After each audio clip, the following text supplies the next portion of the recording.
Okay, so today I'm going to be showing you how to install the front and rear tracks on the 2017 CanAm Outlander with the Apache 360 tracks. First step is to remove the tire, which I've already done. The next is going to be removing little plate under the A arm. Okay, so this little plastic piece right here needs to come off, and it's super simple. Just one little bolt. You need a Allen wrench. I don't know what size, but then a size 10 socket, everyone's favorite size socket. And you just take it off. One simple bolt.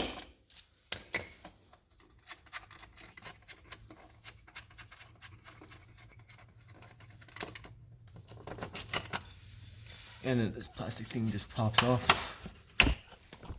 Well, not with the camera. And then put the bolt back on so you don't lose it.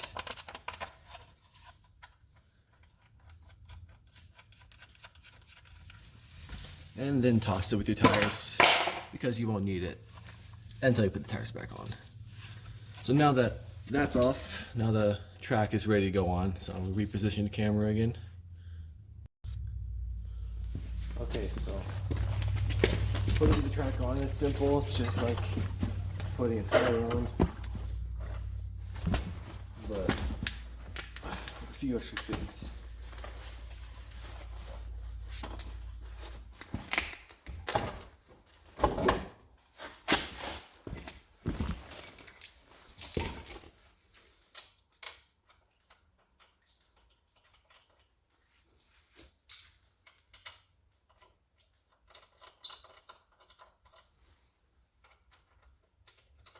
I got lucky this time and all 4 lug nuts lined up perfectly.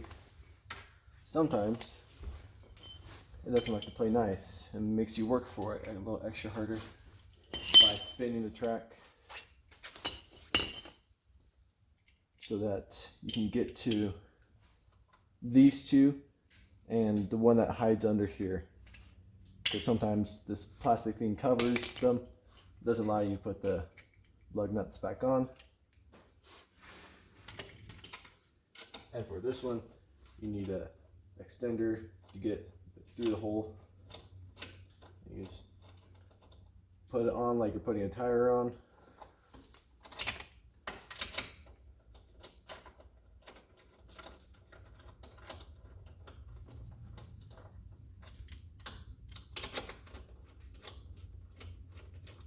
You don't need to fully crank them down quite yet, because you gotta, while it's still loose, attach the brackets, and then once the brackets are attached, then you can tighten them down. But now that it's on, you come around and there's some brackets down there. I'm gonna reposition the camera and then show you how. Okay, so this next step is fairly simple. The only bad part is lining it up. All you got is, just gotta grab the bolts real quick. You got this bracket with the bolts and nuts. It goes across like that. And then this U bracket with its nut that goes on right here. You want to put it on first. Line up with the holes. Once you got it on, you take the nut and washer, slide it on.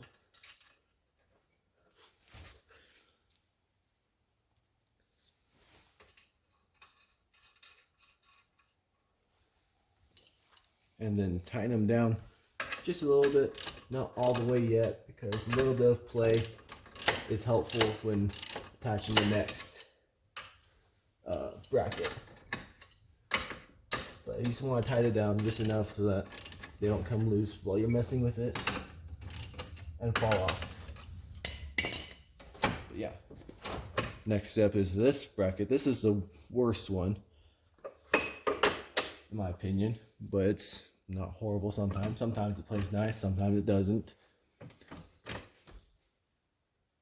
Let's see. You got the bolt goes in from the bottom. It goes into the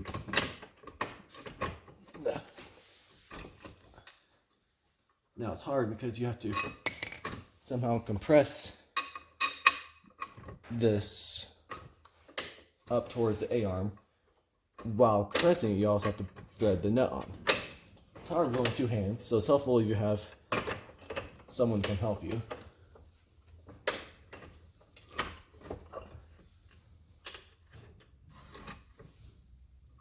Okay, that one's not playing nice yet, so I'm going to go to the other side.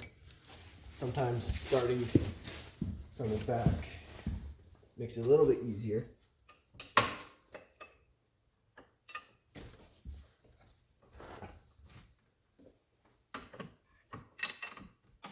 You gotta line it up and thread the bolt through. Just barely enough that the nut can catch. And then you're all set. You get tie it down a little bit more.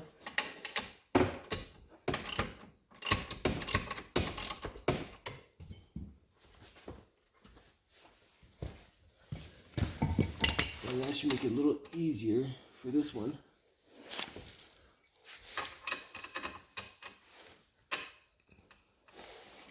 Or not.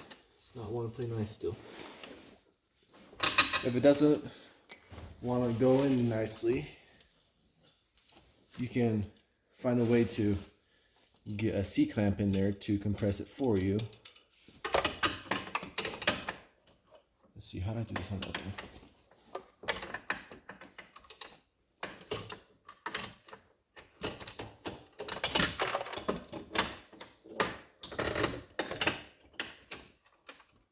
I did this on the other side. I don't remember how I did it though.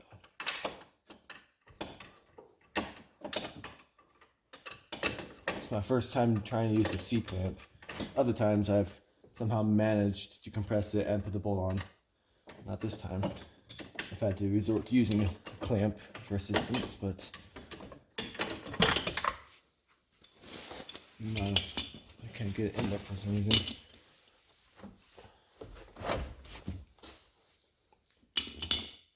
Gonna fiddle around until it catches.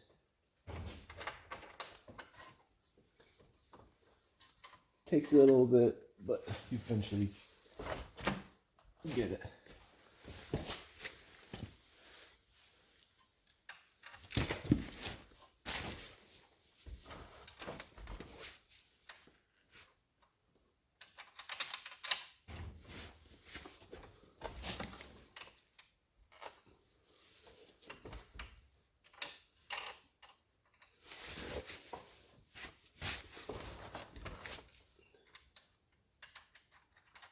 Boom, there it goes.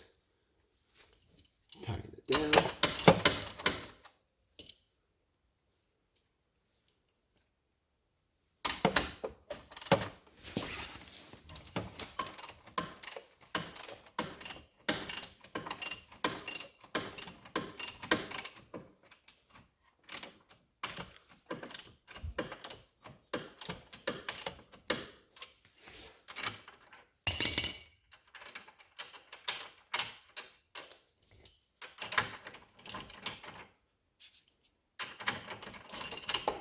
Okay, yeah, I think you got the idea. It's just those bolts, tighten them down, make sure you tighten down the lug nuts all the way, and then the front's all set. You do it the same way on both tracks. I did the first track earlier, and yeah, super simple. I'll show you how to do the rear ones when I get to that. The rear ones are slightly different, but I think are a lot easier in my opinion. Okay, so the process for putting the rear track on is different but easier. One thing I forgot to mention on for the front ones is that there's these stickers right here that say which track goes on which side. So this one says it's the rear right, just so it's not confusing. It's pretty easy to distinguish, but it's there just in case. So this goes on just like normal, and then has this little arm thing that has a bolt that attaches to this thing right there, to that little hole, and that's it. Okay, so when you have this bolt off, it looks pretty complicated. There's lots going on. You want to make sure you get the order right. So the bolt comes in from behind, and when it goes on, it's on like that. There's a smaller washer that goes on first, and then this, I don't know what you call it, but it goes on next. And then this rubber piece goes on top of that cylinder thing, and then you slide the arm on the track on top of there. And then this washer goes on top, and then the nut.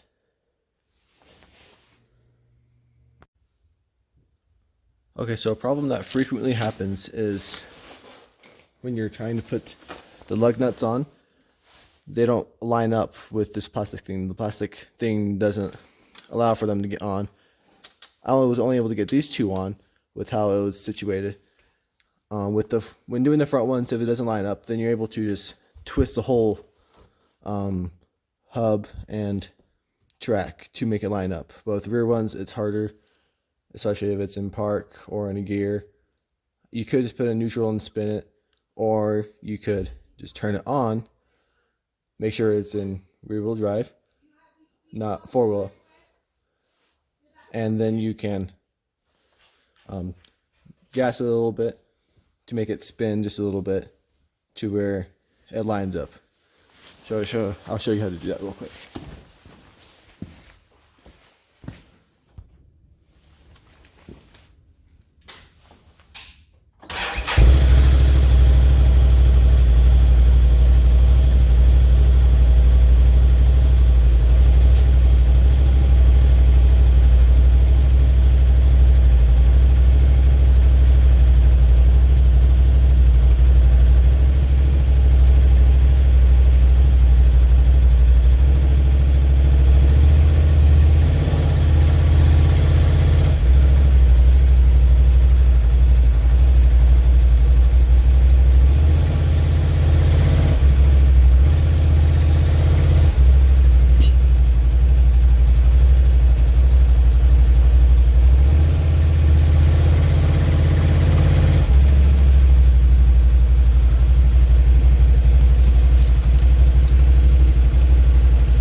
And just like that, it lines up. You then continue putting it on just like a normal tire.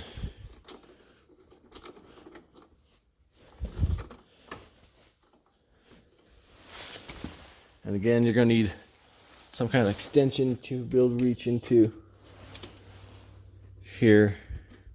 Well, I guess it depends on what kind of wrench you have for changing tires. But for the one I have, I need an extension. I use hand tight like a tire. Yeah. And while it's still up in the air, that's when you come around and put this on. And like that, it's not lining up right now. So what I do is I come around to the back, grab a piece of wood, and I prop it under the track because it has lots of play right now. And that's but it's preventing it from lining up, so I put a piece of wood under.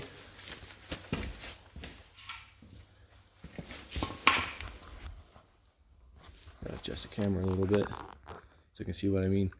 So just lift it up, slide a piece of wood under, holds it up a little bit.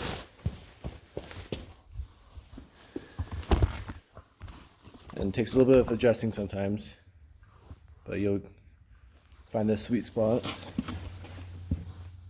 Still not lining up quite right. You can just pick it up a little bit. Still not lining up. If it's being difficult like this, then you can lower the jack a little bit. On the other side, I didn't have to do this, so it was easier.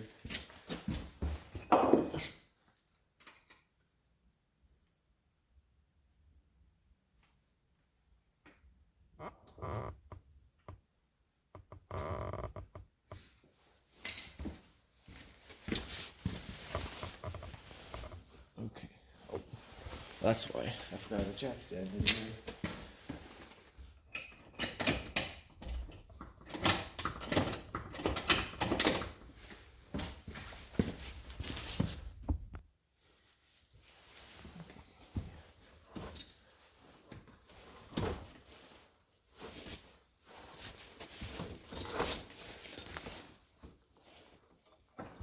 Boom, just like that. So now you just top it off with the washer and nut. Crank it down. Where the orange go? This is just a size 17 socket. The same size that all the nuts for these mounting brackets use.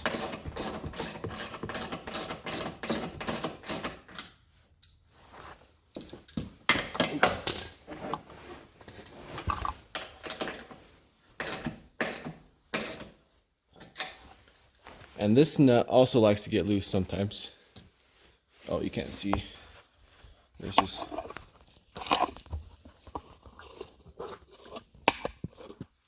This also likes to get loose. It's not loose right now because I tightened that down, but it was loose before. You gotta just give it a couple of cranks. I don't know why it gets loose, but every time I go to put the tracks on, that always seems to be loose.